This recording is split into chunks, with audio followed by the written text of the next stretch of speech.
अस्सलाम वालेकुम। एक सवाल जो लगभग हर आईबीएस पेशेंट पूछता है कि डॉक्टर साहब मेरी सारी रिपोर्ट्स नॉर्मल हैं, फिर भी पेट में दर्द है, गैस है, बॉवेल की प्रॉब्लम है, ये सारी दिक्कतें क्यों पेश आ रही हैं? और सच कहूँ यही एक वजह है कि कई लोग आईबीएस को समझ ही नहीं पाते। उन्हें लगता है कि शायद ये सिर्फ स्ट्रेस है या सब कुछ मेरे दिमाग का वहम है, लेकिन ऐसा बिल्कुल नहीं है। आज हम इस सीरीज के सबसे आखिरी और इम्पोर्टेंट मैकेनिज्म को समझेंगे जो बताता है कि रिपोर्ट्स नॉर्मल होने के बावजूद भी सिम्टम्स क्यों परसिस्ट करते हैं।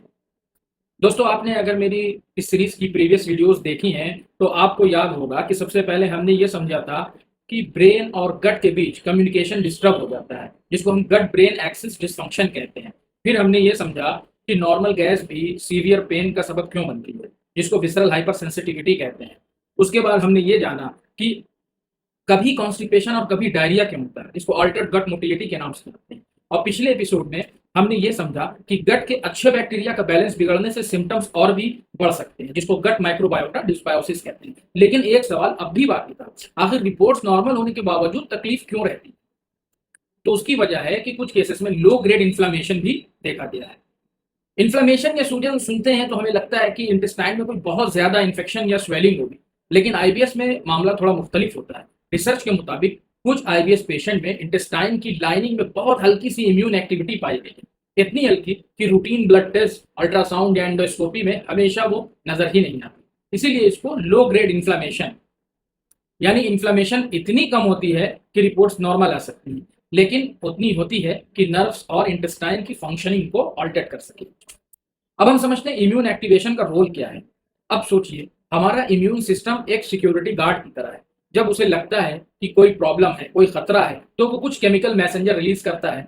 और आईबीएस में होता क्या है कि ये जो केमिकल्स होते हैं ये इंटेस्टाइन की नर्व्स को और ज्यादा सेंसिटिव बना सकते हैं। इसी वजह से पेट दर्द होता है, ब्लोटिंग होती है, कभी कब्ज हो जाता है, कभी दस्त आने लगते हैं। ये सारे सिम्टम्स और ज्यादा महसूस होने लगते हैं।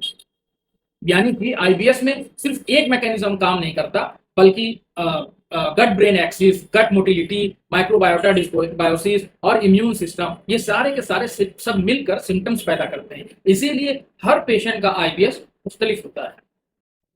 रिसेंट स्टडीज बताती हैं कि आईबीएस एक मल्टीफैक्टोरियल डिसऑर्डर है और हर पेशेंट में एक ही वजह आईबीएस की सबब नहीं होती, बल्कि किसी में स्ट्रेस और गट ब्रेन गट एक्सिस ज्यादा होता है, किसी में गट बैक्टीरिया ज्यादा होते हैं और किसी में इम्यून एक्टिवेशन उसका मेन कॉज होता है। इसीलिए हर पेशेंट का इवेल्युएशन और मैनेजमेंट भी पर्सनलाइज होना चाहिए। यूनानी मेडिसिन की बात की जाए तो हमारे यहाँ यूनानी मेडिसिन का भी यही उसूल है कि हर पेशेंट अलग होगा, हर पेशेंट का मिजाज अलग होगा। इसीलिए सिर्फ डिजीज का नाम देखकर ट्रीटमेंट नहीं तैयार करते हम, बल्कि हम पेशेंट का मिजाज असेस करते हैं, उसकी डाइजेस्टिव फैकल्टी को असेस करते हैं, उसकी डाइटरी हैबिट को असेस करते हैं, उसकी लाइफ स्टाइल देखते हैं, उसकी जहनी हालत यानी मेंटल कंडीशन क्या है, बॉवल पैटर्न क्या है, इन सारी चीज़ों का डिटेल असेसमेंट करते हैं। उसके बाद पर्सनलाइज यूनानी मैनेजमेंट प्लान तैयार करते हैं। और हमारा मकसद सिर्फ और सिर्फ टेम्परेरी तौर पर सिम्टम को सप्रेस करना नहीं, बल्कि ओवरऑल डाइजेस्टिव हेल्थ को इम्प्रूव करना होता है। तो अगर आपको भी बार बार pain abdomen, gas, bloating, alternative diarrhoea and constipation जैसी दिक्कतें हैं और आपकी रिपोर्ट्स नॉर्मल होने के बावजूद तकलीफ बरकरार है, तो बिना प्रॉपर इवेल्युएशन के खुद से ट्रीटमेंट ना शुरू करें। आप फरहत यूनानी wellness and child care centre में तशरीफ लाएं। हमारे यहाँ आपकी डिटेल हिस्ट्री, मिजाज और डाइजेस्टिव हेल्थ का असेसमेंट करने के बाद पर्सनलाइज यूनानी मैनेजमेंट प्लान तैयार किया जाता है। हमारा एड्रेस है फरहत यूनानी wellness and child care centre, Imambara girls inter college के बगल में, मियाँ बाजार, गोरखपुर। स्क्रीन पर हमारा नंबर शो हो रहा है, आप उस नंबर से व्हाट्सएप के जरिए हमसे अपॉइंटमेंट बुक करके ऑनलाइन कंसल्टेशन भी ले सकते हैं। दोस्तों, अगर आपने इस पूरी आईबीएस सीरीज को देखा है तो आप समझ गए होंगे कि आईबीएस सिर्फ गैस की बीमारी नहीं है, बल्कि ये brain, gut bacteria, gut nerves, intestinal movement and immune system का एक कॉम्प्लेक्स इंटरेक्शन का नतीजा है।